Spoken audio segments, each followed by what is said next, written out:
there's a lot going on in our economy right now, in our world, and on top of it all, you're in the middle of your own transition to independence and adulthood. And now you're looking at taking one of those adult steps, or maybe you're the parent and trying to help your teen or young adult move onto their own cell phone plan. Well, we've got you covered. I'm going to walk you through what you need to know to make this transition as painless as possible. Let's get into it.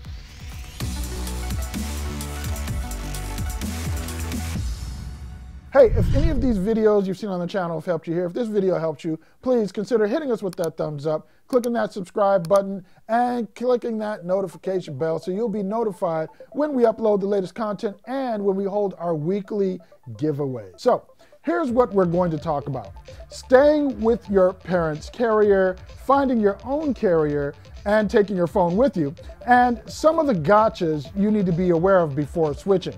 Before we jump into that, you need to know that under law, if you are a minor, you will be unable to sign a contract for a post-paid contract, so 17-year-olds will have to look at prepaid plans for their smartphone service needs.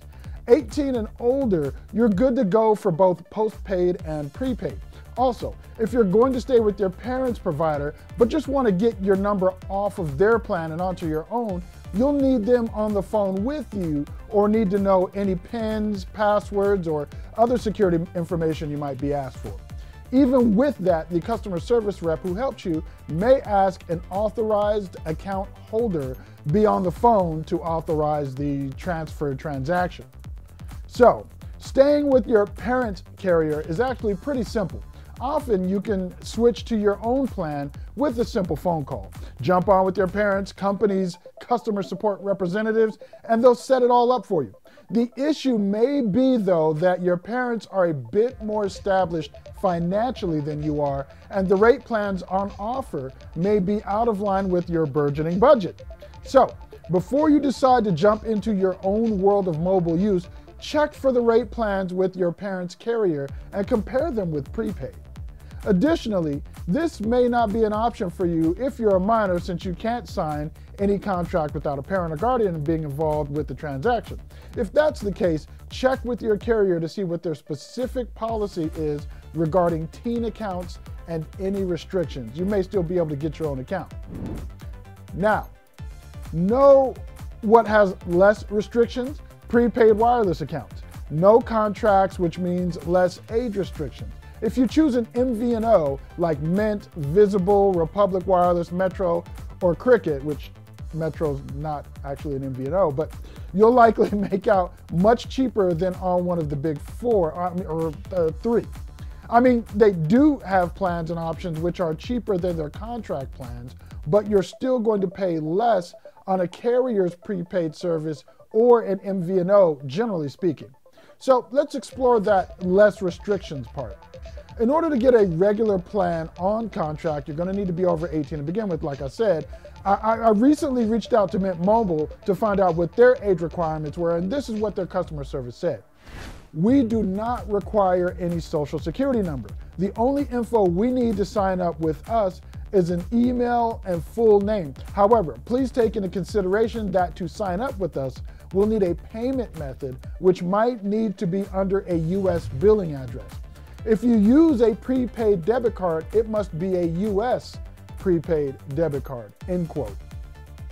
So, the only restrictions there are a payment method, which must be based in the U.S. or have a U.S. billing address.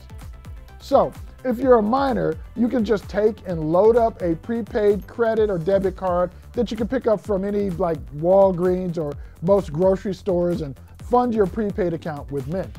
You just need to know your social. Some carriers may require a government ID to sign up, so you can head to a DMV, God help you, and get yourself an ID, generally if you're of driving age in your state, so around 15 years old for many states. Now, if you're going off on your own, there are some things you should know that maybe you never had to concern yourself with since someone else was footing the bill. Number one, unlimited is rarely actually unlimited when it comes to data. You can get unlimited talk and text with the plan, and it'll actually be unlimited. You can't go over your calling minutes. You can't exceed a given amount of text messages that I've found in the small print yet. But on most post and prepaid accounts, you actually can go over your data allotment even if it's called unlimited. Many times for postpaid, you're looking at somewhere around 50 gigabytes of high-speed data, which could mean a lot of things. It could be 5G, but in some cases 4G as well. Once you hit whatever your carrier's unlimited data cap is, they'll slow you down and your phone will be accessing maybe 4G or 3G or even dial-up equivalent speeds depending on the carrier. Let's take one of the MVNOs with the most unlimited data, for example. Mint Mobile has a plan with an initial sign-up of $30 per month, but you have to pay up front for 3 months in advance. If you like what they have to offer and want to re-up after that initial 3-month period, you're going to pay $40 a month thereafter. With this plan, you'll get 35 gigabytes of what they call high-speed data. The small print says this about using more than your 35 gigabyte allotment. Mint Mobile will reduce the speed at which you can send and receive data over the Mint Mobile network to 128 kilobytes per second until the end of the applicable 30-day period. The initial reduction in your data speed depends on your service plan and can be found in the Mint Mobile FAQs. If you continue to send and or receive substantial amounts of data, as determined by Mint Mobile in its sole discretion, after our initial reduction of your data speed, we may further reduce your data speeds to 64 kilobytes per second. So, use more than 35 gigabytes and you get reduced to dial-up speeds. You've got mail. Last, let's talk perks. I know you're young and making your money work for you, making it stretch is important, so let's talk briefly about perk considerations, which could be as good as money in the bank. Some carriers will include Apple Music or Netflix or some other service you actually use on a regular basis as a part of their perks for having service with them. I would look at the carriers and see which one has the right perks for your preference of content and consider going with that one. Then you can cancel those services that you might be paying for outside of that and use your phone as a dongle to your TV if you prefer watching on something larger if a streaming video is your pick. Essentially, you can turn your phone into a Chromecast of sorts and use it instead of paying for something your phone plan is giving you as a bonus.